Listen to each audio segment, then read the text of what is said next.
अब शुरू होने जा रहा है देश का सबसे बड़ा मुकदमा, आपकी अदालत, रजत शर्मा के साथ।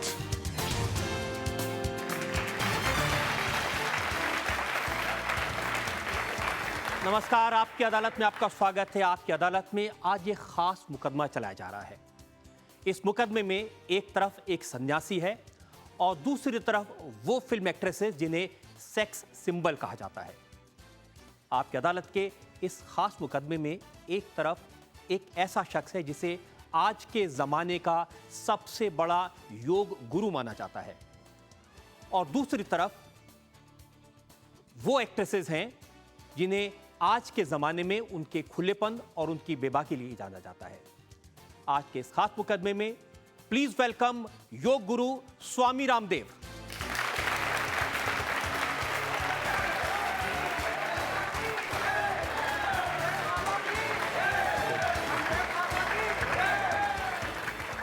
आज के इस खास मुकदमे में दो गवाह होंगे, वो फिल्म स्टार जिन्हें काफी सारी शिकायतें हैं स्वामी रामदेव से। मैं पहले आमंत्रित कर रहा हूं संभावना सेठ को। संभावना सेठ,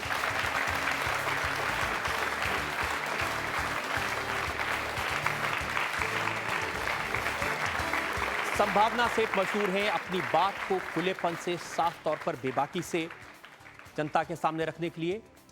और इनके साथ आपकी अदालत में आज दूसरी गवाह होंगी कश्मीर आशा।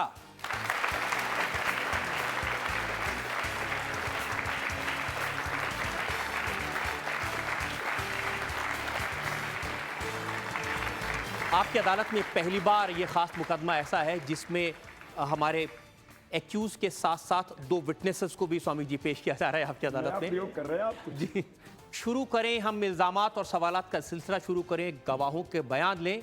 इससे पहले एक नज़र डालेंगे उस पृष्ठभूमि पर, लेकिन उससे भी पहले आमंत्रित करना है आपकी अदालत में आज के जज, खास तौर पर विचारक और जाने माने पत्रकार वेद प्रताप वैदिक, आज के जज।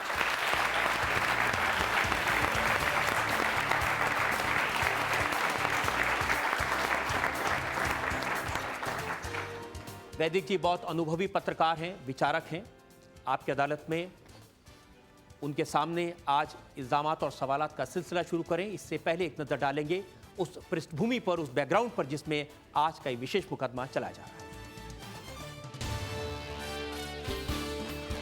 स्वामी रामदेव ने योग को आम आदमी तक पहुंचाने के लिए, आयुर्वेद की उपयोगिता समझाने के लिए और भारतीय संस्कृति की गहराई का एहसास कराने के लिए सराहनीय काम किया है। लेकिन बेबाकी से अपनी राय रखने के लिए स्वामी रामदेव विवादों में घिरते रहते हैं। लेटेस्ट कंट्रोवर्सी स्वामी रामदेव के ये कहने पर शुरू हुई कि बॉलीवुड के एक्टर चरित्रहीन होते हैं और बड़ी एक्ट्रेस सड़ी एक्ट्रेस हैं। उससे पहले होमोसेक्सुअलिटी के सवाल पर स्वामी रामदेव के बयानों ने भी विवाद खड़ा किया था। राजनीति और नेताओं के बारे में स्वामी रामदेव ने जो कहा उस पर भी सवाल उठाए गए हैं। आपकी अदालत में स्वामी रामदेव पर आज का ये मुकदमा इसी पृष्ठभूमि में चलाया जा रहा है।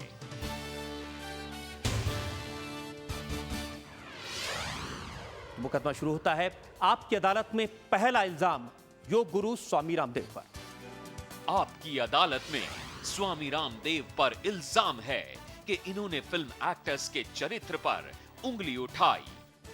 स्वामी जी, आज का एक खास मुकदमा इसलिए चला जा रहा है कि आपने जो बयान दिया उससे फिल्म इंडस्ट्री की अभिनेत्रियां, जिनमें से दो यहाँ पर मौजूद हैं, संभावना सेठ और कश्मीर आशा, ये उनको रिप्रेजेंट कर रही हैं जो वो आपसे नाराज़ हैं। इनका कहना है कि आपने कहा कि बॉलीवुड की अभिनेत्रियां चरित्रहीन होती हैं और हर फिल्म के साथ अपना बॉयफ्रेंड या पार्टनर बदल लेती हैं। रजत जी, आप, मुझे नहीं पता था आप ऐसे झूठे इल्जाम मुझ पर लगाएंगे। ये तो बहुत गलत बात है। देखो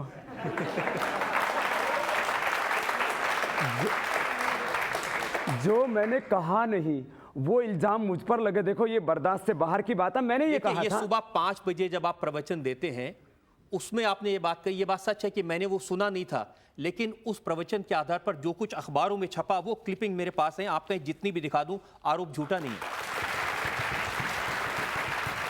मैंने इतना ही कहा कि जो चरित्रवान हैं उनका सम्मान होना चाहिए, और जिनका चरित्र पवित्र नहीं है, जो कैरेक्टरलेस हैं, चाहे वो एक्ट्रेस हों, चाहे वो साधु हो, सन्यासी हो, योगी हो, नेता हो, अभिनेता हो, अभिनेत्रियां हो, वो कभी भी इस देश के रोल मॉडल नहीं हो सकते। इस देश के रोल मॉडल वो थे मर्यादा पुरुषोत्तम श्री राम, माने मर्यादाओं में जीते थे, इसलिए देश ने उनको पूजा। सोने की लंका तो रावण के पास भी थी, उनको कभी भी देश ने आदर्श नहीं माना।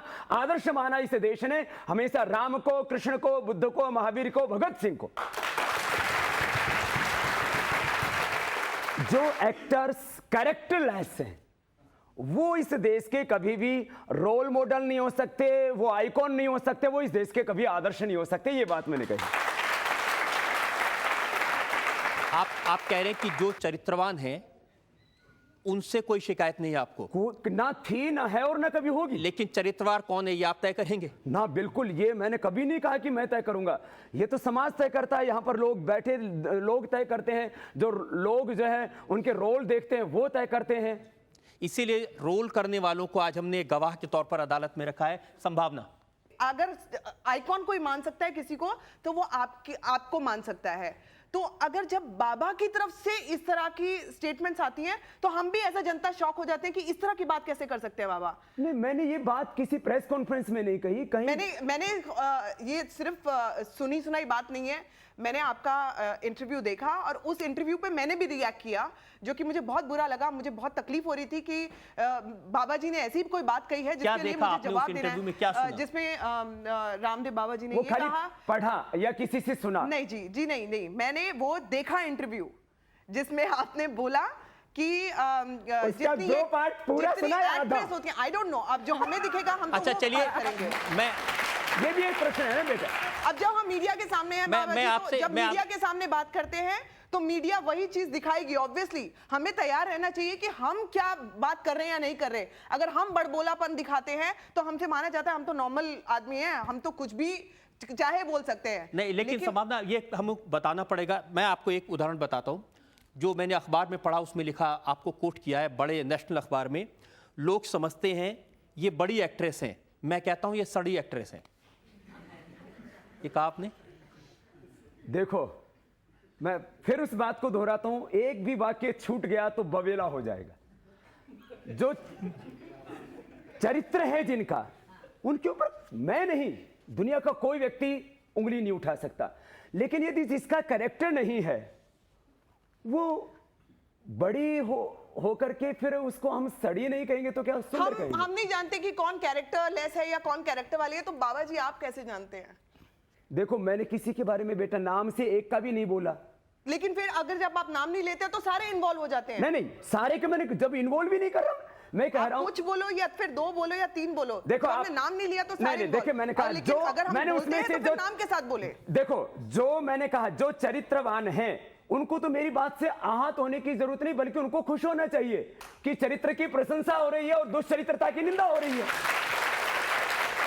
मैंने तकलीफ तो उनको होनी चाहिए जो दुराचार कर रहे हैं, व्यभिचार कर रहे हैं, पापाचार कर रहे हैं, अनैतिक काम कर रहे हैं, अपसंस्कृति को फैला रहे हैं।